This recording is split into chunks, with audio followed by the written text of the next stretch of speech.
Hello மக்களே, எப்படி இருக்கீங்க எல்லாம்? இன்னைக்கு நாம 2019ல ரிலீஸ் ஆன ஒரு பயங்கரமான டிசாஸ்டர் படத்தை தான் பார்க்க போறோம். படத்துடைய பேரு ஆஷ்ஃபால். இந்த படத்துக்குள்ள போறதுக்கு முன்னாடி இன்னும் யாராச்சும் சப்ஸ்கிரைப் பண்ணாம பார்த்துட்டு இருந்தீங்கன்னா சப்ஸ்கிரைப் பண்ணிக்கோங்க. அப்படியே பக்கத்துல இருக்க பெல் பட்டனை கிளிக் பண்ணி ஆல்ல போட்டுக்கோங்க. இன்ஸ்டாகிராம்ல ஃபாலோ பண்ணாதவங்களா ஃபாலோ பண்ணிக்கோங்க. டிஸ்கிரிப்ஷன்ல லிங்க் இருக்கு. நீங்க பார்த்துட்டு இருக்கிறது வாய்ஸ் ஆஃப் தமிழச்சி. நான் உங்க டியான்ச்சி. வாங்க இன்னைக்கான படத்துக்குள்ள போலாம். படத்தோட ஸ்டார்டிங்ல 2 பேரை காமிக்கிறாங்க. அதுல ஒருத்தவர் மண்ணுக்கடியில இருக்க பாம்பை டிஃப்யூஸ் பண்ணிக்கிட்டு இருக்காரு. கொரியன் போர்ல யூஸ் பண்ண பாம்பு இது. ரொம்ப ஜாக்கிரதையா டிஃப்யூஸ் பண்ணணும். எப்ப வேணா அது வெடிக்கலாம் அப்படின்ற மாதிரிலாம் சொல்லிக்கிட்டே அதை டிஃப்யூஸ் பண்ணிக்கிட்டு இருக்காரா. அப்ப இவருக்கு பின்னாடி இருக்க ஒருத்தவர் இவன் மண்டையில கல்ல தூக்கி போட்டு, ஏண்டா டிஃப்யூஸ் பண்றதே வெடிக்காத வெறுங்குண்டு, அதுக்கு இவ்வளவு சீனா, சீக்கிரம் வேலையை முடிடா அப்படின்ற மாதிரி சொல்றாரு. அது வேற யாரும் இல்ல, நம்ம படத்துடைய ஹீரோ. இன்னைக்கு எதையோ ஒன்ன மறந்த மாதிரியே இருக்கே அப்படின்ட்டு ஹீரோ யோசிச்சுட்டு இருக்காரு. அட அதான் KFC சிக்கன் வாங்கணும்னு சொன்னல, அதான் மறந்துருப்பேன் அப்படின்னு நம்ம ஹீரோவும் ஆமா ஆமா அதான் நினைக்கிறேன் அப்படின்னு சொல்லிட்டு யோசிச்சுனே உட்கார்ந்து இருக்காரு. அப்படியே கட் பண்ணா நம்ம ஹீரோவோட பொண்டாட்டியை காமிக்கிறாங்க. பிரெக்னெண்டா இருக்காங்க. டாக்டர் கிட்ட செக்அப்காக போயிருக்காங்க. இந்த செக்அப்புக்கு தான் ஹீரோ கூட வரேன்னு சொல்லி இருந்திருப்பாரு. ஆனா எந்த விஷயத்த மறந்தோன்றதையே மறந்துட்டு வேலையில உட்கார்ந்து இருக்காரு. என்னமா இன்னைக்கு உங்க ஹஸ்பண்ட் வரலையான்ட்டு டாக்டர் கேக்குறாங்க. ஆமா, எப்ப பார்த்தாலும் அவர் அப்படிதான் வரேன்ட்டு ஏமாத்துறாரு. சரி அதை விடுங்க, பிறக்க போறது பொண்ணா பையனா அப்படின்ற மாதிரி கேட்டுட்டு அந்த ரிப்போர்ட்ஸ் எல்லாத்தையுமே வாங்கிட்டு வெளியே வராங்க. அப்படி வெளியே வந்ததும் நம்ம ஹீரோ கரெக்டா கால் பண்றாரு. டிராபிக்ல மாட்டிக்கிட்டேன்டி செல்லம், கோச்சிக்காத. சரி டாக்டர் என்ன சொன்னாரு, பையனா பொண்ணா அப்படின்ற மாதிரி கேக்குறாரா. ஹலோ சார், யார் நீங்க யாருன்னே தெரியாது, எதுக்கு எனக்கு போன் பண்ணிருக்கீங்க? நான் இப்ப லிப்ட்ல போறேன், வீட்டுக்கு வந்ததும் பேசுறேன் அப்படின்னு சொல்லிட்டு அவங்க கோவமா போனை கட் பண்ணிடுறாங்க. இந்த பக்கம் நம்ம ஹீரோ கார்ல உட்காந்து FM கேட்டுட்டு இருக்காரு. பெரிய டிராபிக்ல மாட்டிட்டு இருக்காரு. அப்படி அந்த நியூஸ் கேட்டுட்டு இருக்கும் போது வெளியே பார்த்தா பில்டிங்ல இருக்க டிவிலயே அதே நியூஸ் தான் போயிட்டு இருக்கு. அப்ப அதுல ஒருத்தர் நியூஸ் சொல்லிட்டு இருக்காரு. அந்த சமயம் அங்க மிகப்பெரிய பூகம்பம் வர ஆரம்பிக்குது. இங்க பாத்தீங்களா, இதுதான் நிலநடுக்கம், இப்படிதான் இருக்கும், இத பத்தி தான் நான் சொல்லிக்கிட்டு இருந்தேன் அப்படின்ற மாதிரி அவர் பேசிட்டு இருக்கும் போது பின்னாடி ஒரு பெரிய பில்டிங் இருக்கு. அது ஃபுல்லா சுக்குநூறா உடஞ்சு கீழே விழுந்துருது. அப்படியே அந்த நியூஸும் கட் ஆயிடுது. கட் ஆன கொஞ்ச நேரத்துல இந்த பக்கம் நம்ம ஹீரோ அப்புறம் அவரை சுத்தி இருக்க எல்லாரோட போனுக்குமே ஒரு மெசேஜ் வருது. 7 ரிக்டர் அளவுக்கு நிலநடுக்கம் வந்திருக்கு, இதுக்கான ஆஃப்டர் ஷாக் கண்டிப்பா வரும், எல்லாருமே ரெடியா இருங்க அப்படின்ற மாதிரி ஒரு மெசேஜ் வருது. அந்த மெசேஜ் வந்து 5 செகண்ட் கூட ஆகல. நம்ம ஹீரோ கார்ல ஒரு வாட்டர் பாட்டில் இருக்கு, அதோடைய தண்ணி எல்லாம் ஆடுது. பக்கத்து கார்ல இருக்க நாய் பயங்கரமா குலைக்குது. டிரைனேஜோட மூடி எல்லாம் தெரிக்குது. கொஞ்ச நேரத்திலே அங்க இருக்கக்கூடிய பில்டிங் எல்லாமே உடைய ஆரம்பிக்குது. அவ்வளவுதான், ஆளை விடுங்கடா சாமின்ட்டு ஹீரோ வண்டி எடுத்துட்டு வேகமா போறாரு. ஆப்போசிட்ல ஏகப்பட்ட கார் வருது. எதையும் பார்க்கலையே பிச்சுக்கிட்டு போயிட்டு இருக்காரு. அப்படி போயிட்டு இருக்கும்போது வழியில ரோடு உடைஞ்சிருது. ஆனா அப்பயும் ஹீரோ நிறுத்தாம வேகமா போயிட்டு இருக்காரா. அந்த உடஞ்சு போன ரோடுக்குள்ள ஒரு லாரி விழுவுது. அதையே ஒரு பிரிட்ஜா யூஸ் பண்ணி நம்ம ஹீரோ கிராஸ் பண்ணி வந்துடுறாரு. ஆனா திரும்பவும் அந்த இடத்துல ரோடு எல்லாம் உடஞ்சிக்கிட்டே இருக்கிறதுனால லெஃப்ட் எடுத்து போறாரா. ஆனா அதுக்கு அவர் மெயின் ரோட்லயே போயிருந்திருக்கலாம் போல இருக்கு. 2 பக்கமும் பில்டிங், அந்த 2 பில்டிங்கும் இடிஞ்சு இப்ப இவர் மேலதான் விழுந்துட்டு இருக்கு. அப்புறம் எப்படியோ கஷ்டப்பட்டு அந்த சந்துல இருந்து வெளியே வந்துடுறாரு. அப்பாடா ஒரு வழியா நிலநடுக்கம் நின்றுச்சு அப்படின்னு சொல்லிட்டு காரை விட்டு கீழே இறங்கி வராரு. அப்போன்னு பார்த்து அங்க இருக்க ஒரு பெரிய பில்டிங் இடிஞ்சு இவர் மேல விழ பாக்குது. ஓடுறாரு அங்க இருந்து. நல்ல வேலை அதுலயே மாட்டிக்காம எப்படியோ அங்க இருந்து தப்பிச்சு வந்துடுறாரு. எல்லா நியூஸ்லயும் கொரியால ஏற்பட்ட நிலநடுக்கத்தை பத்தி தான் பரபரப்பா பேசிட்டு இருக்காங்க. இவ்வளவு பெரிய நிலநடுக்கத்துக்கு என்ன காரணம்னு பார்த்தா அந்த ஊர்ல ஒரு பெரிய எரிமலை இருக்கு, அது வெடிச்சிருந்திருக்கு போல இருக்கு. அதோடைய தாக்கம் தான் இந்த ஊர்ல இவ்வளவு பெரிய நிலநடுக்கம். அமெரிக்கா நாடு கொரியால இருக்க அவங்களோட மக்கள் எல்லாரையும் வெளியேற்றிக்கிட்டு இருக்காங்க. பத்தாவதுக்கு சைனா வேற பார்டர்ல அவங்களோட படையை கொண்டு வந்துகிட்டு இருக்காங்க. இந்த மாதிரி எல்லா பக்கமும் பரபரப்பா போயிட்டு இருக்க. அப்படியே கட் பண்ணி சவுத் கொரியால இருக்க ஒரு ப்ரொஃபஸரை காமிக்கிறாங்க.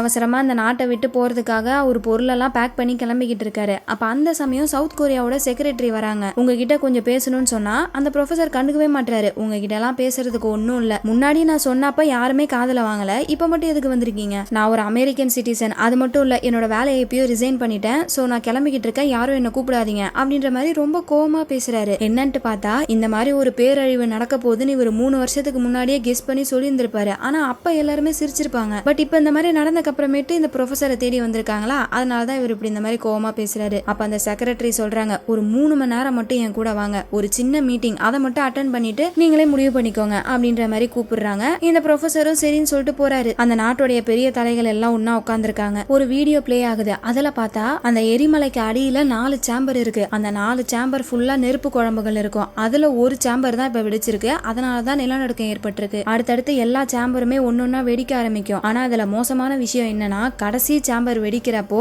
8 ரிக்டர் அளவுக்கு நிலநடுக்கம் ஏற்படும். அப்படி மட்டும் ஏற்பட்டுச்சுன்னா 48% கொரியா நாடு அழிஞ்சு போயிடும். ஒரு மிகப்பெரிய பேரழிவு கண்டிப்பா இருக்கு அப்படின்ற மாதிரி அந்த வீடியோல சொல்றாங்க. உடனே நம்ம ப்ரொஃபசர் என்ன பண்றாரு, அவரோட ஐடியாவை சொல்றாரு. 3 வருஷமா இததான் ரிசர்ச் பண்ணிருப்பாரு. 600 கிலோ டன் எக்ஸ்ப்ளோசிவ அந்த சேம்பருக்கு 5 கிலோமீட்டர் ரேடியஸ்ல வச்சு வெடிக்க வச்சோம்னா அதோடைய பிரஷர் கொஞ்சம் குறையும், நிலநடுக்கத்துடைய தாக்கமும் கம்மியாகும் அப்படின்ற மாதிரி சொல்றாரு. இவர் சயின்டிபிக் டேர்ம்ஸ்ல பேசுறதுனால அங்க இருக்க யாருக்குமே புரியலையா, சோ கொஞ்சம் விவரமா சொல்றீங்களா அப்படின்ற மாதிரி கேட்டதும் ப்ரொஃபசர் என்ன பண்றாரு, அங்க இருக்க ஒரு காஃபி கப் எடுக்கிறாரு. காமிக்கிறாரு. இதுதான் அந்த சேம்பர், நான் கையில வச்சிருக்கிறது தான் நம்ம வெடிக்க போற பாம். இப்ப இந்த பெண்ணை வச்சு காஃபி கப்பை குத்தும் போது எப்படி உள்ள இருக்க காஃபி எல்லாம் வெளியே வருதோ அதே மாதிரியே நம்ம பாமை வச்சு வெடிக்க வச்சோம்னா அந்த 4வது சேம்பருக்குள்ள இருக்க பிரஷர்லாம் வெளியே வந்துடும். அதனால ஒரு சின்ன அளவுக்கான நிலநடுக்கம் தான் வரும். இதுக்கு அக்யூரேட்டான கால்குலேஷன் வேணும். அப்புறம் இந்த விஷயத்த பண்ணி முடிக்க பெரிய சுரங்கம் வேற தேவைப்படும். என்னால தனியா இப்போ ஒரு சுரங்கத்தை உருவாக்க முடியாது அப்படின்ற மாதிரி நம்ம ப்ரொஃபசர் சொல்லிட்டு உட்கார்றாரு. அடுத்து இன்டெலிஜென்ஸ் சர்வீஸோடைய டைரக்டர் பேசுறாரு. அவர் என்ன சொல்றாருன்னா, அந்த எரிமலையை சுத்தி மொத்தம் 12 சுரங்கம் இருக்கு. ஆனா அது எல்லாமே ரொம்ப காம்ப்ளெக்ஸ் ஆனது. அங்க வேலை பார்த்துட்டு இருக்கவங்களே அடிக்கடி அதுல தொலைஞ்சு போயிடுவாங்க அப்படின்ற மாதிரி அவரு சொல்ல,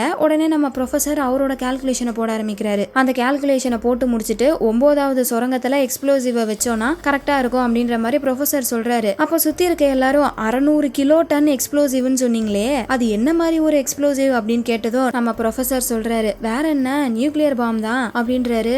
அவ்வளவுதான், எல்லாருக்கும் தூக்கி வாரி போடுது. என்னது நியூக்ளியர் பாமா அப்படின்ற மாதிரி வாயை பொழக்கிறாங்க. இப்ப இதுல என்ன பிரச்சனைனா, இவங்க கிட்ட நியூக்ளியர் பாம் கிடையாது, நார்த் கொரியா கிட்ட தான் இருக்கு. சரி, அவங்க கிட்ட ஒரு எட்டு கேட்டு பாப்போமேன்னு சொல்லிட்டு இவங்க பேச ட்ரை பண்றாங்க. ஆனா அங்க இருந்து எந்த ஒரு ரிப்ளையும் வரல. கண்டிப்பா சைனாவும் இவங்களுக்கு ஹெல்ப் பண்ணாது. சோ இப்ப சவுத் கொரியாக்கு ஹெல்ப் பண்ண யாருமே இல்ல. அவ்வளவுதான், இதுக்கு மேல அந்த நாட்டோடைய பிரசிடென்ட்னால என்ன பண்ண முடியும்? பேசாம நம்ம எதுவும் பண்ணாம விட்டுற வேண்டியதான். அந்த பேரழிவை எதிர்கொண்டுதான் ஆகணும். முடிஞ்ச அளவுக்கு எல்லாரையும் காப்பாத்துவோம், அதுக்கு மேல ஆண்டவன் விட்ட வழி அப்படின்ற மாதிரி பிரசிடென்ட்டே சொல்லிடுறாரு. உடனே நம்ம ப்ரொஃபசரும், ஆமா அதான் சார் கரெக்டா இருக்கும். ஏன்னா என்னுடைய பிளான் படி நம்ம பண்ணோம்னா 3% மட்டும் தான் சக்சஸ் ஆகிறதுக்கு வாய்ப்பு இருக்கு. உங்க இடத்துல நான் இருந்திருந்தாலும் இதை தான் பண்ணிருப்பேன் அப்படின்ற மாதிரி ப்ரொஃபசர் சொல்றாரு. அதுக்கப்புறம் பிரசிடென்ட்டுக்கு என்ன ஆச்சோ தெரியல, ரொம்ப நேரமா யோசிச்சு பார்த்து, இல்ல நம்ம எப்படியும் சாவறதுன்னு முடிவாயிடுச்சு, போராடி சாவலாமே அப்படின்ற மாதிரி சொல்றாரு. என்ன சார் பேசுறீங்க, நம்மளால என்ன சார் பண்ண முடியும் அப்படின்னு கேட்டா, திருட போறோம், நார்த் கொரியா கிட்ட இருந்து நியூக்ளியர் பாம்பை திருட போறோம் அப்படின்றாரு.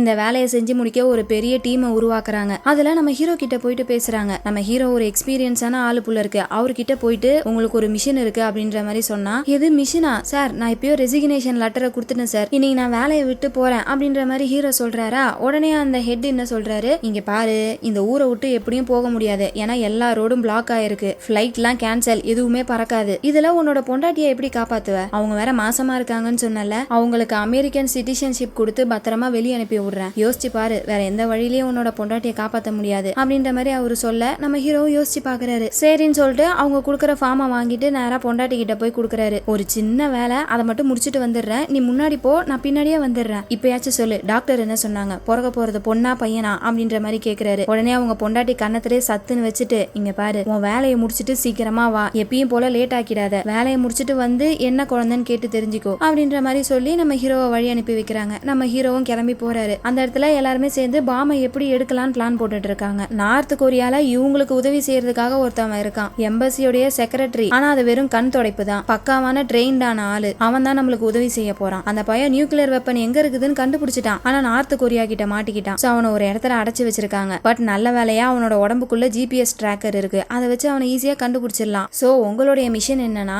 அந்த பயலை கண்டுபிடிச்சு காப்பாத்தி கூட்டு போயிட்டு அந்த நியூக்ளியர் வெப்பனை எடுக்கணும் அப்படின்னு சொல்லிட்டு ஒரு டிவைஸை பத்தி டெமோ காமிக்கிறாங்க. இதை வச்சுதான் அந்த சேம்பரை வெடிக்க வைக்க போறாங்க புள்ள இருக்கு. நீங்க அந்த நியூக்ளியர் வெப்பனை கண்டுபிடிச்சதுக்கு அப்புறம் அதுக்குள்ள இருக்க யுரேனியம் மட்டும் எடுத்து இதுக்குள்ள போட்டா போதும், மத்ததெல்லாம் இதுவே பாத்துக்கும். அப்புறம் ஒரு முக்கியமான விஷயம், இது வெறும் புரோட்டோடைப் தான். சோ ஒரு வாட்டி இதோட டைமரை ஆன் பண்ணிட்டீங்கன்னா திரும்ப ஆஃப் பண்ண முடியாது. அதனால பாம் ஆக்டிவேட் பண்ண அடுத்த நிமிஷமே எவ்வளவு சீக்கிரம் முடியுதோ அவ்வளவு சீக்கிரம் வெளியே வந்துருங்க அப்படின்ற மாதிரி சொல்றாங்க. நம்ம ஹீரோக்கா சம பயம், வேலை ஈஸியா முடிஞ்சிரும், சீக்கிரமா போலாம்னு நினைச்சிருப்பாரு. ஆனா இவங்க குடுக்குற பில்டப்ல நம்ம ஹீரோக்கு அல்ல இல்ல. அதுக்கப்புறம் 2 ஃபிளைட்ல போறாங்க. அப்ப அந்த இடம் ஃபுல்லா எரிமலையில இருந்து வெளியே வந்த சாம்பலா இருக்கு. அந்த சாம்பல்ல சிலிகான் இருக்கும். அந்த சிலிகான் இன்ஜின்ல பட்டுச்சுன்னா ஃபிளைட் வீணாயிடும்னு சொல்லிட்டு இன்னும் கொஞ்சம் மேல பறக்கலாமேன்னு சொல்லிட்டு ஹெட் கமாண்ட் கொடுக்குறாங்க. உடனே இவங்களும் மேல பறக்குறாங்க. ஆனா அதுக்குள்ள ஒரு ஃபிளைட்டோட இன்ஜின் டேமேஜ் ஆயிடுது. நெருப்பு புடிச்சிக்கிச்சு, கொஞ்சம் கொஞ்சமா அந்த ஃபிளைட் கீழே விழுந்துட்டு இருக்கு. அந்த ஃபிளைட் கீழே விழுவுறத பார்த்துட்டு நம்ம ஹீரோ ஒரு ஃபிளைட்ல போய்கிட்டு இருக்காரு. அதுல இருக்கவங்க எல்லாருமே கீழே குதிக்க சொல்றாங்க. உடனே உள்ள இருக்க எல்லாரும் ஒரு பேராஷூட்டை போட்டுக்கிட்டு கீழே குதிக்கிறாங்க. யாருக்கும் ஒன்னும் ஆகல, சேஃபா லேண்ட் ஆயிட்டாங்க. நம்ம ஹீரோ தான் இந்த டீமோடைய கேப்டன். அவருக்கு கண்ட்ரோல் ரூம்ல இருந்து ஹெட் கால் பண்றாரு. இப்போ ஒரு ஃபிளைட் கிராஷ் ஆச்சுல்ல, அங்க ஒரு கருப்பு பேக் இருக்கும், என்ன ஆனாலும் அதை மட்டும் எடுத்துட்டு வந்துருங்க அப்படின்றாரு. ஏன்னா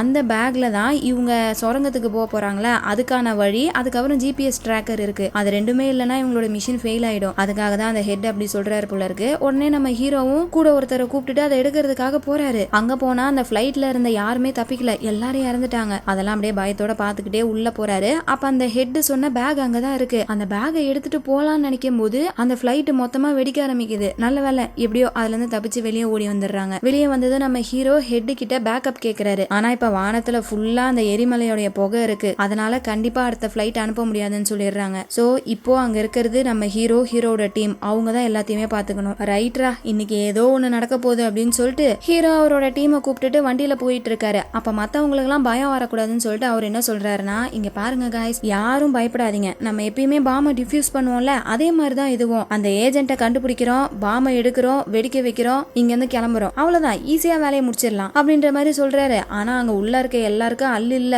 இதுல வேற ஒருத்தவன் பயத்துல துப்பாக்கியை வச்சு சுட்டுறான். ஏன் இந்த அளவுக்கு எல்லாரும் பயப்படுறாங்கன்னு பார்த்தா இவங்க யாருக்குமே எக்ஸ்பீரியன்ஸ் கிடையாது. இவங்க எல்லாருமே பாம்பை டிஃப்யூஸ் பண்ற ஆள் மட்டும்தான். ஆக்சுவலான வேலையை பண்ணக்கூடிய டீம் இதுக்கு முன்னாடி ஒரு ஃபிளைட் டேமேஜ் ஆகி வெடிச்சிச்சுல, அதுலயே இறந்து போயிட்டாங்க. அடுத்து எல்லாரும் ஹெல்மெட்டை போட்டு வெளியே வராங்க. அந்த ஏஜென்ட் அடைச்சு வச்சிருக்க இடத்துக்கு வந்துட்டாங்க. தூரத்துல இருந்து பைனாகுலர்ல பாக்குறாங்க. அந்த நாட்டுக்குள்ள கலவரம் நடந்திருக்கும் போல இருக்கு, செவுரு உடஞ்சிருக்கு, பத்தாவதுக்கு எந்த ஒரு செக்யூரிட்டியும் இல்ல. அப்போ ஈஸியா நம்ம உள்ள போயிட்டு அவனை கூப்பிட்டு வந்துடலாம்னு சொல்லிட்டு இவங்க எல்லாரும் உள்ள போறாங்க. அப்ப அந்த ஹெட் கண்ட்ரோல் ரூம்ல இருந்து சொல்றாரு, அந்த இடத்துல இருந்த எல்லாருமே இறந்துட்டாங்க, ஆனா அவன் மட்டும் உயிரோட இருக்கான். எப்படின்னா நம்மளுக்கு உதவி பண்ணதை நார்த் கொரியா கிட்ட சொல்லிட்டான், அதனாலதான் அவனை மட்டும் உயிரோட வச்சிருக்காங்க. சோ அந்த பையன் எப்ப வேணா டபுள் கேம் ஆடலாம், ஜாக்கிரதையா இருங்க அப்படின்ற மாதிரி ஹெட் வேற கூட கொஞ்சம் பயம் ஏத்தி விடுறாரு. இவங்க எல்லாரும் அப்படியே பொறுமையா உள்ள போறாங்க. அப்போ ஒரு செல்லுக்குள்ள இருந்து தான் சிக்னல் வருது. உடனே எல்லாரும் சுத்தி கண்ணை வச்சு நிக்கிறாங்க. அப்ப பார்த்தா பின்னாடி இருந்து சவுண்ட் வருது, என்ன பசங்களா வந்துட்டீங்களான்னு. துடிச்சு புடிச்சு திரும்புறாங்க. பார்த்தா அந்த சிக்னல் பின்னாடி இருக்க செல்ல இருந்து வந்திருக்கும் போல இருக்கு. பார்க்க சின்ன பசங்க மாதிரி இருக்கீங்க, அம்மா அப்பாவை கூப்பிட்டு வரலையா, நீங்களா என்ன காப்பாத்த வந்திருக்கீங்க, சரி ஓகே செல்ல தொடங்க அப்படின்ற மாதிரி அந்த ஏஜென்ட் சொல்றான். இவங்களுக்கு சரியான பயம், மாத்தி மாத்தி டேய் நீ தொடடா நீ தொடடா அப்படின்னு சொல்லி நிக்கிறாங்க. எவனாவது இப்ப திறக்குறீங்களா இல்லையா அப்படின்ட்டு கத்துற பாருங்க அந்த ஏஜென்ட். இவங்க பயந்துடுறாங்க. அதுல இருந்து ஒருத்தவன் மட்டும் வந்து அந்த லாக்கர்ல சின்னதா பாம் வைக்கிறான். ஏஜென்ட் கொஞ்சம் பின்னாடி போங்க, பாம் வச்சிருக்கேன் அப்படின்னு சொன்னா நீ பாரு உன் வேலையை அப்படின்ற மாதிரி மண்டையாட்டுறான். உடனே இந்த பையன் பட்டன் அழுத்துறான். அந்த பாம் வெடிக்கவே இல்ல. பாவா பேட்டரி போடல புள்ள இருக்கு பாவா அப்படின்ற மாதிரி சொல்லிக்கிட்டே அந்த பையன் பட்டன் அழுத்திக்கிட்டு இருக்கான். டக்குன்னு வெடிச்சிருது. அந்த ஏஜென்ட் பையன் வெளியே வரான். உள்ள விட இந்த இடத்துல காத்து ரொம்ப நல்லா இருக்கே, சரி ஓகே இருங்க நான் போய் ஒரு குளியல போட்டு வரேன் அப்படின்னு சொல்றான். எது குளிக்க போறியா, பாப்பா ஏகப்பட்ட வேலை கிடக்கு அப்படின்னு சொல்லிட்டு ஹீரோ ஹேண்ட்கஃப் போடுறாரு. ஆனா அந்த பையன் குளிச்சாதான் நான் வருவேன்ட்டு உட்கார்ந்துடுறான். சார் இங்க பாருங்க சார், தேவையில்லாம பிரச்சனை பண்ணாதீங்க, பாம் எங்க இருக்குன்னு வந்து காட்டிட்டீங்கன்னா போதும், உங்களை நாங்க விட்டுருவோம், எங்களுக்கு ஹெல்ப் பண்ணீங்கன்னா உங்களுக்கு சவுத் கொரியால சிட்டிசன்ஷிப் வாங்கி தரோம், அது மட்டும் இல்ல ஹெட் கிட்ட பேசி ஒரு புது பிளாட் வாங்கி தரேன் அப்படின்ற மாதிரிலாம் ஹீரோ சொல்றாரா. உடனே இந்த பையன் எஞ்சி நம்ம ஹீரோ கிட்ட வரான். ஹீரோ கையில இருக்க கன் எடுத்து நெத்தி முன்னாடி வச்சுட்டு சேஃப்டி ஆன்ல இருந்தா சுட முடியாது தெரியும்ல அப்படின்னு சொல்றான். என்னன்னு பார்த்தா நம்ம ஹீரோ கையில இருக்க கன்ல சேஃப்டி ஆன் பண்ணி வச்சிருக்காரு போல இருக்கு. ஒரே அசிங்கமா போயிடுது. அசிங்கப்பட்டதுனால எல்லாரையும் கன்னை இறக்க சொல்லிட்டு அந்த பையல குளிக்க அனுப்புறாரு. அந்த ஏஜென்ட்டும் போயிட்டு தாடியெல்லாம் வெட்டுறான், முடி வெட்டிட்டு குளிச்சுட்டு கண்ணாடி முன்னாடி போய் நிக்கிறான். அப்ப அவன் பின்னாடி தலையை கீச்சு ஜிபிஎஸ் டிராக்கர் எடுத்துடுறான். அதுக்கப்புறம் நம்ம ஹீரோவோட பேக் எடுத்துட்டு வந்திருப்பான் போல இருக்கு. அதை ஓபன் பண்ணா உள்ள ஒரு மேப் இருக்கு. இந்த மேப்பை வச்சுதான் நம்ம ஹீரோ அந்த குகைக்கு போய் பாம வைக்கணும். அந்த மேப்பை கிழிச்சு வாயில போட்டு முழுங்கிடுறான். அதுக்கப்புறம் அதுல நம்ம ஹீரோ குழந்தையோடைய ஸ்கேன் இருக்கு. அதை அவன் எதுவும் பண்ணல, அதை எடுத்து வச்சுட்டு ஹீரோ கிட்ட போறான். மறுபடியும் ஹீரோ ஹேண்ட்கஃப் போட்டு அந்த பையல கூட்டு வண்டியில போயிட்டு இருக்காங்க. போற வழியில ஊரே நாசமாய் போய் கிடக்கு. அங்க ஒரு பெரிய சிலை இடிஞ்சு போய் கிடக்கா. அதை பார்த்தது இந்த ஏஜென்ட் என்ன பண்றான், இந்த மாதிரி பெரிய சிலைங்களே எனக்கு பிடிக்காதப்பா, என்னோட அபார்ட்மெண்ட் கிட்டே இந்த மாதிரி தான் ஒண்ணு இருக்கு, எப்ப பார்த்தாலும் எங்க வீட்டையே கை காட்டிக்கிட்டு இருக்க மாதிரி இருக்கும் அப்படின்ற மாதிரி சொல்லிட்டு இருக்கான். அப்பதான் நம்ம ஹீரோ அவரோட பர்ஸை தேடுறாரு. இந்த ஏஜென்ட் எடுத்து கொடுக்குறான். ஹீரோ ஓபன் பண்ணி பார்த்தா உள்ள அந்த மேப் இல்ல. டே இதுல இருந்து மேப் எங்கடா அப்படின்னு கேட்டா, அச்சுச்சோ அந்த மேப் ரொம்ப முக்கியமா, சாரிப்பா பஸ்டிச்சா அதான் சாப்பிட்டுட்டேன் அப்படின்றான். அட பாவி டேய், அந்த மேப்பை வச்சு தாண்டா நாங்க வேலையை முடிக்கணும் அப்படின்ற மாதிரி ஹீரோ சொல்ல, நீ ஒன்னும் கவலைப்படாத, என்னோட மைண்ட்ல எல்லாமே ஏறி இருக்கு, நான் உங்களை கரெக்டா கூப்பிட்டு போறேன், எல்லாம் ஒரு சேஃப்டிக்கு தான், போறதுக்குள்ள என்ன ஏதாச்சும் பண்ணிட்டீங்கன்னா இப்ப அந்த மேப் ரூட்டுக்காக என்ன கொல்ல மாட்டீங்கல்ல அப்படின்ற மாதிரி சொல்றான். ஹீரோக்கு என்ன சொல்றதுன்னு தெரியல, அப்படியே அமைதியா இருக்காரு. ஆனா அந்த டீம்ல ஒருத்தவன் கடுப்பாயிட்டு நம்ம ஏஜென்ட்டோட மூஞ்சிலே ஒண்ணு வைக்கிறான். ஏஜென்ட்டுக்கு செம்ம கோவம் வருது. என் கையில இருக்க விலங்கு மட்டும் அவுராம பாத்துக்கோ, அப்படி மட்டும் அவுந்துச்சு நீ செத்த அப்படின்ற மாதிரி மிரட்டுறான். அதுக்கப்புறம் அந்த ஏஜென்ட் தான் எந்த பக்கம் போகணும்னு சொல்லிக்கிட்டு இருக்கான். அந்த ரூட்டை ஃபாலோ பண்ணிட்டு போறாங்க. போய் பார்த்தா அந்த இடத்துல வழி பிளாக் ஆயிருக்கு. அவ்வளவுதான். ஹீரோ வந்து ஹெட்டுக்கு கால் பண்ணி, சார் என்ன சார் இந்த பையன் வழி சொல்லுவான்னு சொன்னீங்க, சீக்கிரமா போயிடலாம்னு நினைச்சா வழி பிளாக் ஆயிருக்கு சார், என்ன சார் பண்றது அப்படின்னு கேட்டா அந்த பக்கம் ஹெட் கத்துறாரு. டேய் எனக்கு என்னடா தெரியும், வழி பிளாக் ஆயிருந்துச்சுன்னா வேற வழியா போங்கடா அப்படின்ற மாதிரி அவரு இருக்கிற டென்ஷன்ல கத்துறாரு. உடனே நம்ம ஹீரோவும் வேற ஒரு ரூட்ல போய்கிட்டு இருக்காரு. எவ்வளவு முக்கியமான வேலைக்கு போயிட்டு இருக்காங்க. அப்ப இந்த ஏஜென்ட் பயல எனக்கு அவசரமா கக்கா வருதுன்றான். இவன் இம்சை தாங்க முடியலடான்னு சொல்லிட்டு ஒரு ஓரமா நிறுத்துறாங்க. அவனும் கொஞ்சம் ஒதுக்குப்புறமா போறான். அவனுக்கு பாதுகாப்பா நம்ம ஏஜென்ட் மூஞ்சிலே ஒருத்தவன் குத்துனான்ல, அவன் போய் நிக்கிறான். அப்ப இவர்கிட்ட அந்த ஏஜென்ட் சிகரெட் கேக்குறான். சிகரெட்டை கொடுத்துட்டு லைட்டரை தூக்கி போடுறான். திமிராவ லைட்டரை தூக்கி போடுற, இந்த வாங்கிக்கோன்னு சொல்லிட்டு திரும்ப அந்த லைட்டரை வந்து தூரமா தூக்கி போடுறானா. இந்த பாயெல்லாம் எடுக்கிறதுக்காக கீழே குனிய. அப்ப அந்த ஏஜென்ட் சொல்றான், நான் தான் சொன்னேன்ல என்னோட ஹேண்ட் கஃபை கழட்டாம பாத்துக்கோன்னு அப்படின்னு சொல்ல இந்த பையன் அந்த லைட்டரை எடுத்துட்டு திரும்புறான். பார்த்தா ஹேண்ட் கஃப் கழண்டு கிடக்கு. வண்டியில இருக்கும் போது மூஞ்சிலே குத்திருப்பான்ல, அப்ப அந்த ஏஜென்ட் சாவி ஆட்டையை போட்டிருப்பான் போல இருக்கு. அவ்வளவுதான், அந்த பையல அடிச்சு போட்டு ஏஜென்ட் அங்க வந்து எஸ்கேப் ஆகி போயிடுறான். ரொம்ப நேரம் ஆகி உங்க 2 பேரையும் காணோம், எங்கடா போனாங்க அப்படின்னு சொல்லிட்டு ஹீரோ தேடி வராரா. வந்து பார்த்தா ஆள் எஸ்கேப். ஜிபிஎஸ் டிராக்கரை வேற இவங்கிட்டே வச்சுட்டு போயிருக்கான். எங்க போனான்னு தெரியல. அப்படியே அந்த ஏஜென்ட்டை தேட ஆரம்பிக்கிறாங்க. அப்ப அந்த ஊர்ல உயிர் பொழைச்சிருக்க மக்கள் எல்லாம் கையில கிடைக்கிற பொருள் எடுத்துட்டு அந்த ஊரை விட்டு வெளியேறிக்கிட்டு இருக்காங்க. இவ்வளவு கூட்டத்துல அந்த ஏஜென்ட் எப்படி கண்டுபிடிக்கிறதுன்னு சொல்லிட்டு அந்த டீமே குழம்பி போய் நிக்குது. அப்ப நம்ம ஹீரோ ஒன்ன பாக்குறாரு. நடுவுல ஒரு பெரிய சிலை இருக்கு. அந்த சிலை ஒரு டைரக்ஷன்ல கை காட்டிக்கிட்டு இருக்கு. அப்பதான் நம்ம ஹீரோக்கு ஞாபகம் வருது. வண்டியில வரும்போது அந்த ஏஜென்ட் சொல்லியிருப்பான்ல, என்னோட வீட்டுக்கிட்ட ஒரு சிலை இருக்கு, எப்ப பார்த்தாலும் அந்த சிலை எங்க வீட்டையே காட்டுற மாதிரி இருக்கும்னு சொல்லியிருப்பான்ல. அந்த விஷயம் ஞாபகம் வந்து கண்டிப்பா அந்த பையன் அபார்ட்மெண்ட்டுக்கு தான் போயிருப்பான்னு சொல்லிட்டு வேகமா அந்த இடத்துக்கு போயிட்டு இருக்காங்க. இப்ப அப்படியே இந்த பக்கம் அந்த ஏஜென்ட்டை காமிக்கிறாங்க.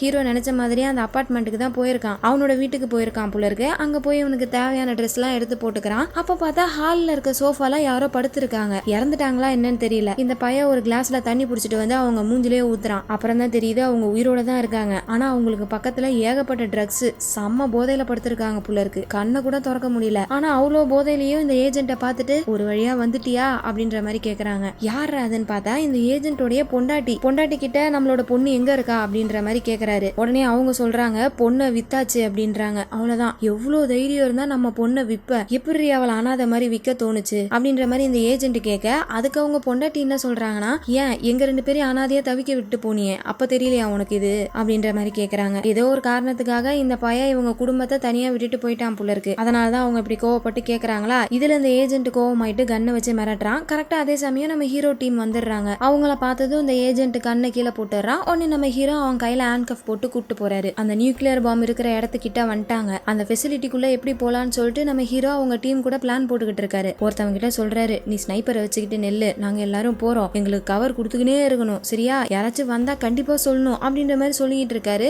இந்த பிளான் கேட்கிற ஏஜென்ட் வந்து, மட்டமான பிளான், இது வரைக்கும் இவ்வளவு கேவலமான பிளான் நான் கேட்டதே இல்லை அப்படின்றாரு. அந்த ஃபெசிலிட்டி சும்மா பேருக்கு தான் இருக்கு, உண்மையான ஃபெசிலிட்டி அண்டர் கிரவுண்ட்ல இருக்கு. அங்கதான் அந்த நியூக்ளியர் பாம் வச்சிருக்காங்க. சோ நீங்க உள்ள போனதும் ஜெனரேட்டர் ஆஃப் பண்ணிட்டீங்கன்னா கரண்ட் போயிடும். நீங்க தான் நைட் விஷன் காகல்ஸ் வச்சிருக்கீங்கல்ல, அதை யூஸ் பண்ணிக்கோங்க. 2 நிமிஷத்துல திரும்ப ஜெனரேட்டர் ரீஸ்டார்ட் ஆயிடும். அதுக்குள்ள உங்களோட வேலையை நீங்க முடிச்சிருங்க அப்படின்ற மாதிரி இந்த பையன் ஒரு பிளான் சொல்றான். அப்படியே இப்ப எல்லாரும் நம்ம ஹீரோ பக்கம் திரும்புறாங்க. இவங்க வேற சும்மா என் பக்கம் திரும்புறானுங்க. டேய், நான் தாண்டா கேப்டன், நான் சொல்றதை கேளுங்க, இதே தான் நானும் சொல்ல வந்தேன். எல்லாருமே உள்ள போறோம், ஜெனரேட்டர் ஆஃப் பண்றோம், பாம தூக்குறோம் அப்படின்ற மாதிரி சொல்றாரா. உடனே ஒரு பையல ஸ்னைப்பர் வச்சு கவர் கொடுக்க சொல்லியிருப்பார்ல, அந்த பையன், சார் என்ன ஸ்னைப்பர் பிடிக்க சொன்னீங்களே அப்படின்ற மாதிரி கேக்குறான். அட ஏன்டா, ஜெனரேட்டர் ஆஃப் பண்ணிட்டு வந்து அதுக்கப்புறம் ஸ்னைப்பர் வச்சு பாடுறா, இம்சை பண்ணாதரா வாடா அப்படின்னு சொல்லிட்டு எல்லாரையும் சமாளிச்சுட்டு ஹீரோ உள்ள கூட்டு போறாரு. ஆனா உள்ள போனதுமே நார்த் கொரியா பாத்துறாங்க. உடனே நம்ம ஹீரோ ஜெனரேட்டர் ஆஃப் பண்ண சொல்லி அந்த பையன் கிட்ட சொல்றாரு. இந்த பையனும் போய் பாக்குறான். ஆனா எப்படி ஆஃப் பண்றதுன்னு தெரியல. எதுக்குடா ஜெனரேட்டர்ல இவ்ளோ பட்டன் வச்சிருக்கீங்க, இப்ப எதடா நான் அழுத்துவேன் அப்படின்னு சொல்லிட்டு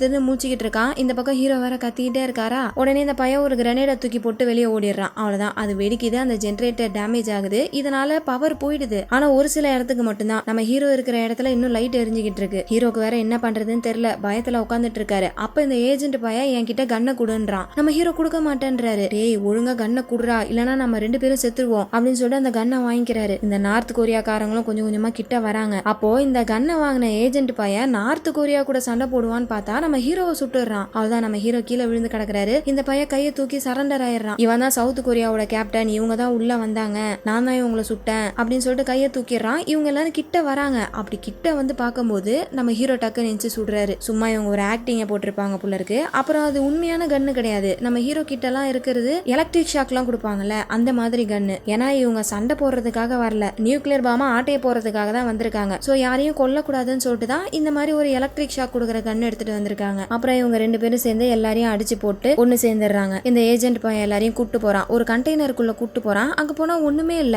சுவிட்ச் பாக்ஸ் ஓபன் பண்ணா நிறைய நம்பர்ஸா இருக்கு. அதுல பாஸ்வேர்ட் போட்டதும் அப்படியே அந்த பிளாட்ஃபார்ம் கீழே போகுது. பேஸ்மெண்ட்டுக்கு போறதுக்கான சீக்ரெட் லிஃப்ட் புள்ள இருக்கு. கண்ணுங்களா எல்லாரும் ரெடியா இருங்க, நார்த் கொரியாவோட பெரிய பலத்தை நீங்க பார்க்க போறீங்க அப்படின்னு சொல்லிட்டு ஒரு டோரை ஓபன் பண்றான். அங்க அவ்வளவு பெரிய பெரிய மிசைல்ஸ் இருக்கு. ஆத்தாடி, என்னடா அது இவ்வளவு பெருசா இருக்குன்னு எல்லாரும் வாயை பொளக்குறாங்க. அப்ப நம்ம ஹீரோ ஏஜென்ட்டுக்கு ஹேண்ட் கஃப் போட்டு அங்க இருக்க கம்பியில லாக் பண்ணிடுறான். பத்தியா, உன் வேலையை காட்டுற பத்தியா, இங்க கூட்டு வந்ததும் என்ன விட்டுருவேன்னு தானே சொன்னேன், இப்ப என்னத்துக்குடா இப்படி பண்றேன்னு கேட்டா, எல்லாம் ஒரு சேஃப்டிக்கு தான், நாங்க வேலையை முடிச்சுட்டு வர வரைக்கும் இங்கேயே இரு அப்படின்னு சொல்லிட்டு இவங்க போயிட்டு அந்த மிசைல்ல இருக்கக்கூடிய யுரேனியம் எடுத்துக்கிட்டு இருக்காங்க. கொஞ்சம் கொஞ்சமா எடுத்து இவங்க வச்சிருக்க அந்த டிவைஸ்ல போட்டுட்டு இருக்காங்க. இந்த டிவைஸை வச்சுதான் அந்த சேம்பரை வெடிக்க வைக்கணும். அதை ஃபில் பண்ணிக்கிட்டு இருக்காங்களா அதே சமயம் பார்த்தா அந்த இடம்லாம் ஆட ஆரம்பிக்குது. அடுத்த சேம்பர் வெடிக்க ஆரம்பிச்சிருச்சு போல இருக்கு. சோ நிலநடுக்க உண்டாகி இருக்கு. இந்த பக்கம் ப்ரொஃபசரை காமிக்கிறாங்க. அவரு ஷாக் ஆகுறாரு. ஏன்னா இவர் நினைச்சதை விட சீக்கிரமா அந்த சேம்பர் வெடிக்க ஆரம்பிச்சிருச்சு. இன்னொரு பக்கம் நம்ம ஹீரோவோட பொண்டாட்டி ஹீரோ கொடுத்த ஃபார்மை வாங்கிட்டு அவர் சொன்ன இடத்துக்கு போயிட்டு இருக்காங்க. அப்போ நிலநடுக்க ஆரம்பிச்சிருச்சு. அவங்க ஒரு பிரிட்ஜ்ல இருக்க டிராபிக்ல மாட்டிக்கிட்டு இருக்காங்க. முன்னாடி பார்த்தா பிரிட்ஜ் கொஞ்சம் கொஞ்சமா இடிஞ்சுக்கிட்டு இருக்கு. என்னடா பண்ண போறோம் அப்படின்னு சொல்லிட்டு அப்படியே சைடுக்கா திரும்பினா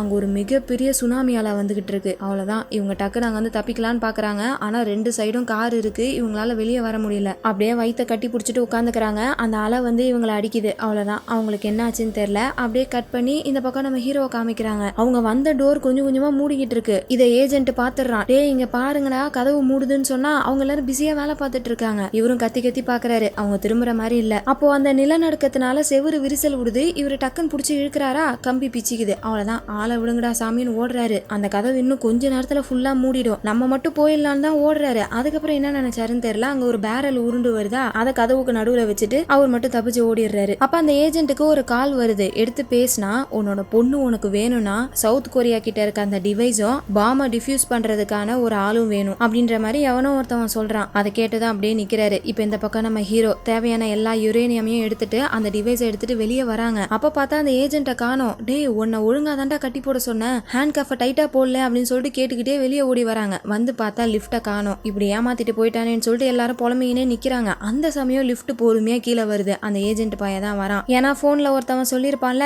ஹீரோ கிட்ட இருக்க அந்த டிவைஸும் பாம டிஃப்யூஸ் பண்றதுக்கு ஒரு ஆளும் வேணும்னு கேட்டிருந்திருப்பான். அதுக்கு சரியான ஆள் நம்ம ஹீரோவா தான் இருப்பான்னு சொல்லிட்டு ஹீரோவையும் அந்த டிவைஸையும் எடுத்துட்டு போறதுக்காக தான் திரும்ப வந்திருக்கான். இது தெரியாம நம்ம ஹீரோ வேற, சே ஒரு நிமிஷம் உன்னை சந்தேகப்பட்டேன்டா, எங்கடா போன அப்படின்னு சொல்லிட்டு இவங்க எல்லாரும் வெளியே வராங்க. அப்படி வெளியே வந்ததும் அந்த ஃபெசிலிட்டியே இடிஞ்சு கீழே விழுந்து நாசமாகுது. அதோட அப்படியே நிலநடுக்கமும் நின்றுது. அந்த சைடு நம்ம ஹீரோட பொண்டாட்டிக்கு ஒன்னும் ஆகல, சேஃபா தான் இருக்காங்க. இன்னொரு பக்கம் நம்ம ப்ரொஃபசர் அங்க உருகி இருக்கிற ஒரு சாக்லேட்டை பாக்குறாரு. அதை பார்த்ததும் அவருக்கு ஏதோ ஒரு ஐடியா வருது. திரும்பி அவரோட கால்குலேஷனை போட ஆரம்பிக்கிறாரு. அதுல பார்த்தா இவங்க 9வது டனலை வெடிக்க வச்சாதான் கரெக்டா இருக்குன்ற மாதிரி சொல்லியிருப்பாருல, ஆனா அது தப்பு. 7வது சுரங்கத்தை வெடிக்க வச்சாதான் பேரழிவை தடுக்க முடியும். இதுக்கான பாசிபிலிட்டி 53% காமிக்குது. இதுக்கு முன்னாடி இவர் போட்ட பிளான் வெறும் 3% தான் காமிச்சிருக்கோம். இது இந்த அளவுக்கு சக்சஸ் ரேட் காமிக்குது அப்படின்னு சொல்லிட்டு சந்தோஷப்படுறாரு. இன்னொரு பக்கம் நம்ம ஹீரோ வெளியே வந்துட்டாங்கல்ல, இவங்களுக்கு தேவையான அந்த யுரேனியம்லாம் கிடைச்சிருச்சு. சோ அவர் சொன்ன மாதிரி ஏஜென்ட் அவுத்து விட்டுட்டு நீ போகலாம், ஆனா போறதுக்கு முன்னாடி கொஞ்சம் அந்த மேப்பை மட்டும் கொடுத்துட்டு போறியா அப்படின்ற மாதிரி கேக்குறாரு. அட நான் தான் சொன்னேன்ல அந்த மேப்பை நான் சாப்பிட்டேன்டா அப்படின்ற மாதிரி இவர் சொல்லிக்கிட்டு இருக்கும் போது நம்ம ஹீரோக்கு பின்னாடி இருந்து ஒரு லேசர் லைட் வருது. இவங்களை யாரோ சுட பாக்குறாங்க. உடனே இவங்க எல்லாரும் ஓடி போய் ஒளிஞ்சிக்கிறாங்க. யாரு சுடுறான்னு தெரியல, கண்ணா பின்னான்னு சுட்டுக்கிட்டு இருக்காங்க. ஆனா நம்ம ஹீரோ கிட்ட வெறும் எலக்ட்ரிக் ஷாக் கொடுக்குற கண்ணு தானே இருக்கு. அதனால ஹெட் கிட்ட கன்ஃபர்மேஷன் கேக்குறாங்க. எங்களை யாரோ தாக்குறாங்க, நார்த் கொரியான்னு நினைக்கிறேன், நாங்க திருப்பி எதிர்த்து சுடலாமா அப்படின்ற மாதிரி கேக்குறாரு. அந்த ஹெட்டும் சரின்னு சொன்னதும் இவங்க சண்டை ஆரம்பிக்கிறாங்க. ஆனா ஆப்போசிட்ல சுடுறவங்க எல்லாருமே கரெக்டா சுடுறாங்க. ஒருத்தங்களுக்கு அடிபட்டுக்கிட்டே இருக்கு. அப்பதான் அந்த ஏஜென்ட் கெஸ் பண்ணி சொல்றான், எனக்கு தெரிஞ்சே அவங்க ஹீட் சென்சார் யூஸ் பண்றாங்கன்னு நினைக்கிறேன், அதனாலதான் அவங்க கரெக்டா சுடுறாங்க அப்படின்னு சொன்னதும் நம்ம ஹீரோ ஏஜென்ட் கிட்ட கண்ணை கொடுத்து என்ன கவர் பண்ணுன்னு சொல்லிட்டு வேகமா நடுவுல இருக்க வேனை நோக்கி ஓடுறாரு. அந்த வண்டிக்கு அடியில இருக்க ஃபியூவல் டேங்க குத்தி லீக் பண்ணிட்டு வண்டி எடுத்துட்டு நேரா போறாரு. கொஞ்ச தூரம் போனதும் அந்த வண்டியில இருந்து இறங்கிட்டு சிக்னல் கொடுக்கறாரு. உடனே ஒரு பொண்ணு ஸ்னைப்பரை வச்சு சுடுறா. அப்படியே அந்த வண்டி வெடிக்குது. அது வெடிச்சதும் நம்ம ஹீரோ கீழே ஃபுல்லா அந்த ஃபியூவலை ஊத்திட்டு வந்திருப்பார்ல, அது அப்படியே தொடர்ச்சியா எரிய ஆரம்பிக்குது. இதுல ஆப்போசிட்ல சுடுறவங்களால சரியா பார்க்க முடியல, எல்லா இடமுமே ஹீட்டா தெரியறதுனால நம்ம ஹீரோட டீம் தப்பிச்சிடுறாங்க. இப்ப அந்த ஏஜென்ட் வண்டி எடுத்துட்டு வந்து நம்ம ஹீரோவை கூப்பிடுறான். ஹீரோவும் உள்ள ஏறிக்கிறாரு. ஆனா அந்த இடத்துல நம்ம ஹீரோ டீம்ல இருக்க யாரையுமே காணோம். டே எங்கடா என்னோட ஆளுங்க அப்படின்னு கேட்க அந்த பையன் எலக்ட்ரிக் ஷாக் கொடுத்து நம்ம ஹீரோவை படுக்க வச்சிடறான். இந்த பக்கம் கண்ட்ரோல் ரூமை காமிக்கிறாங்க. நம்ம ஹீரோவை அடிச்சது நார்த் கொரியா நினைச்சிட்டு இருந்திருப்பாங்க. ஆனா அது எல்லாருமே அமெரிக்கன் சோல்ஜர்ஸ். நியூக்ளியர் பாம சைனாவோட பார்டர்ல வெடிக்க வைக்க போறதா இவங்களுக்கு தகவல் வந்திருக்கும். அதை தடுக்கிறதுக்காக தான் இவங்க வந்திருக்காங்க. சவுத் கொரியாவோட பிரசிடென்ட், செக்ரட்டரி எல்லாரும் எவ்வளவோ சொல்றாங்க, அந்த எரிமலை வெடிச்சிச்சுன்னா மொத்த கொரியாவுமே அழிஞ்சு போயிடும்னு சொல்றாங்க. ஆனா அமெரிக்கன் சோல்ஜர்ஸ் அதை கேட்கல. என்ன நடந்தாலும் சைனாவோட பார்டர்ல இப்படிப்பட்ட ஒரு பாம வெடிக்க விட மாட்டோம் அப்படின்னு சொல்லிட்டு இவங்க உறுதியா இருக்காங்களா. அதனால சவுத் கொரியா அந்த மிஷினையே கைவிட்டுறாங்க. ப்ரொஃபசர் அவ்வளவுதான் எல்லாம் முடிஞ்சுன்னு சொல்லிட்டு அவரோட பொருள் எல்லாத்தையும் பேக் பண்ணிட்டு போயிடுறாரு. இன்னொரு பக்கம் நம்ம ஹீரோவை காமிக்கிறாங்க. இந்த ஏஜென்ட் பையன் ஹீரோ எங்கேயோ கூட்டு போயிட்டு இருக்கான். அப்ப வழியில அர்ஜென்ட்டா முட்டிக்கிட்டு வருதுன்னு சொல்லிட்டு நிறுத்திட்டு ஒரு இடத்துல சுச்சா போயிட்டு இருக்கானா. அந்த சமயம் நம்ம ஹீரோ ஏஞ்சிடுறாரு. உள்ள ஒரு புல்லட் ஷெல் இருக்கு. அதை வச்சு இவரோட கை விலங்க லூஸ் பண்ண ட்ரை பண்ணிட்டு இருக்காரு. அதை அந்த பையன் பாத்துறான். இதோ வரேன் இரு அப்படின்னு சொல்லிட்டு ஹீரோவை அடிக்கிறதுக்காக உள்ள வரானா. அப்ப நம்ம ஹீரோட கையில டிராக்கர் இருக்கு. இந்த ஏஜென்ட் உடம்புக்குள்ள இருந்துச்சுல அந்த டிராக்கர். எப்படியும் என்னோட ஆளுங்க என்ன தேடி வருவாங்கடா அந்த டிராக்கரை வச்சு அப்படின்னு சொல்லிட்டு டப்புன்னு அதை முழுங்கிடுறாரு. அடங்க மாட்டல நீ அப்படின்னு சொல்லிட்டு கிட்ட வரானா. டக்குன்னு நம்ம ஹீரோ கையில லூஸ் பண்ணி வச்சிருந்தாருல, அதனால அந்த ஹேண்ட் கஃப் ரிலீஸ் ஆயிடுது. இவர் டக்குன்னு போயிட்டு வண்டியை ஓட்ட ஆரம்பிக்கிறாரு. அப்பயும் இந்த ஏஜென்ட் விடலையே, மாத்தி மாத்தி 2 பேரும் அடிச்சுக்கிறாங்க. இதெல்லாம் வண்டி ஓட்டுறதை விட்டுறாங்க. அப்படியே அந்த வண்டி போயிட்டு நேரம் ஒரு மரத்துல சொருவிடுது. உடனே நம்ம ஹீரோ அங்க இருக்க எலக்ட்ரிக் ஷாக் கன் எடுத்து அந்த ஏஜென்ட் மேல வைக்கிறாரு. ஆனா ஒரு விஷயத்த மறந்துட்டாரு, அந்த பையன் நம்ம ஹீரோ மேலதான் உட்கார்ந்து இருக்காரு. இதனால நம்ம ஹீரோக்கும் ஷாக் அடிக்குது. 2 பேருமே மயங்கிடுறாங்க. அப்படியே கட் பண்ணா இன்னொரு பக்கம் நம்ம ஹீரோவோட பொண்டாட்டியை காமிக்கிறாங்க. அவங்க தான் சேஃபா தண்ணியில இருந்தாங்கல்ல, இப்ப தண்ணியில இருந்து வெளியே வந்துட்டாங்க. அப்ப அந்த இடத்துல ஒரு பஸ் போயிட்டு இருக்கு. அமெரிக்கன் சிட்டிசன்ஸ் எல்லாத்தையுமே கூட்டு போயிட்டு இருக்காங்க. அந்த பஸ்ஸை நிறுத்தி உள்ள ஏறிக்கிறாங்க. உள்ள வந்ததும் ஹீரோவோட பேரை சொல்லி உள்ள என்னோட ஹஸ்பண்ட் இருக்காங்களான்னு கேக்குறாங்க. ஆனா நம்ம ஹீரோ தான் அந்த பக்கம் நார்த் கொரியால இருக்காரு, அவர் எப்படி இங்க இருப்பாரு? பட் ஹீரோவோட பேரை கேட்டதும் ஒரு தலை மட்டும் கீழே குனியுது. யாருன்னு பார்த்தா நம்ம ப்ரொஃபசர். இவரால தானே நம்ம ஹீரோ அங்க நார்த் கொரியாவுக்கு போயிருக்காரு. அதனால ஹீரோவோட பொண்டாட்டி கிட்ட இவர் பேசிடக்கூடாதுன்னு கீழே குனிறாரு. ஆனா அவங்க கரெக்டா அந்த ப்ரொஃபசர் பக்கத்துல தான் வந்து உட்கார்றாங்க. உட்கார்ந்தது மட்டும் இல்லாம ஹீரோவை பத்தி விசாரிக்கிறாங்களா. அப்ப அந்த ப்ரொஃபசர் எனக்கு இங்கிலீஷ் மட்டும் தான் தெரியும், கொரியன் லாங்குவேஜே தெரியாதுன்னு சொல்லிட்டு திரும்பிக்கிறாரு. இந்த பக்கம் நம்ம ஹீரோவை காமிக்கிறாங்க. இப்ப வண்டி போயிடுச்சு. 2 பேரும் நடராஜா சர்வீஸ் தான். ரொம்ப நேரமா நடந்துகிட்டு இருக்காங்க. அப்படி போற வழியில ஒரு தள்ளு வண்டி இருக்கு. அதை பார்த்ததும் இந்த ஏஜென்ட் பையன் நம்ம ஹீரோவை தள்ள விட்டுட்டு ஜாலியா பாட்டு பாடிட்டு அதுக்குள்ள உட்காந்துட்டு வரான். அந்த டிவைஸையும் இதுல வச்சுதான் கொண்டு போயிட்டு இருக்காங்க. செம பசி, என்ன பண்றதுன்னு தெரியல. ஒரு சூப்பர் மார்க்கெட் இருக்கு, அதுக்குள்ள ஏதாச்சும் சாப்பிட இருக்குமான்ட்டு போனா எல்லாரும் வழிச்சு வச்சிருக்காங்க, ஒண்ணுமே இல்ல. அதுக்கப்புறம் கீழே அடியில இருந்து ஒரே ஒரு கோக்கு டின்னு மட்டும் தான் இருக்கு. அதை எடுத்து 2 பேரும் ஷேர் பண்ணி குடிச்சிக்கிறாங்க. அப்ப நம்ம ஹீரோ அழுவ ஆரம்பிக்கிறாரு. என் பொண்டாட்டி பிரெக்னண்டா இருந்தா, இப்ப எங்க இருக்கா, என்ன பண்றான்னு தெரியல, சீக்கிரமா வரேன்னு சொல்லியிருந்தேன், கடைசியில இந்த வாட்டியும் நான் அவளை ஏமாத்திட்டேன் அப்படின்னு சொல்லிட்டு இவரு கொஞ்சம் ஃபீல் பண்ணி அழுவ ஆரம்பிக்கிறாரா. இதை பாக்குற ஏஜென்ட்டுக்கும் ஒரு மாதிரி ஆகுது. அப்படியே இவங்க 2 பேரும் பேசிட்டு இருக்கும் போது அங்க யாரோ வர சவுண்ட் கேக்குது. அமெரிக்கன் சோல்ஜர்ஸ் புள்ள இருக்கு. உடனே நம்ம ஹீரோட ஹேண்ட் கஃபை ரிலீஸ் பண்ணிட்டு அவங்க 2 பேரும் நைஸா அங்க இருந்து தப்பிச்சிடலான்னு பாக்குறாங்க. ஆனா சவுண்ட் போட்டுறாங்க. சோல்ஜர்ஸ் கிட்டே மாட்டிக்கிறாங்க. என்னடா பண்றதுன்னு கையை மேல தூக்கி நிக்கிறாங்க. அப்ப கரெக்டா அந்த இடத்த உடச்சிக்கிட்டு ஒரு பஸ் வருது. யாருன்னு பார்த்தா நம்ம ஹீரோட டீமை சேர்ந்த 2 பேரு. மத்த எல்லாருக்குமே அடிபட்டு இருக்கோம். அவங்களை அமெரிக்கன் சோல்ஜர்ஸ் ட்ரீட்மெண்ட்காக கூட்டு போயிட்டாங்க. இவங்க 2 பேரும் மட்டும் எப்படியோ நம்ம ஹீரோவை காப்பாத்துறதுக்காக வந்திருக்காங்க. ஹீரோவையும் ஏஜென்ட்டையும் அந்த பஸ்ல காப்பாத்தி கூட்டு போயிட்டு இருக்காங்க. பின்னாடியே அந்த அமெரிக்கன் சோல்ஜர்ஸ் சுட்டுக்கிட்டே வராங்க. அந்த சமயம் 3வது சேம்பரும் வெடிக்க ஆரம்பிச்சிருச்சு போல இருக்கு. நிலநடுக்கம் உண்டாயிடுச்சு. இவங்க வேற கரெக்டா ஒரு பிரிட்ஜ்ல போயிட்டு இருக்காங்களா. கொஞ்சம் கொஞ்சமா அந்த பிரிட்ஜ் இடிய ஆரம்பிக்குது. இவங்க பஸ் திருப்பி வந்த வழியிலே போயிட்டு இருக்காங்க.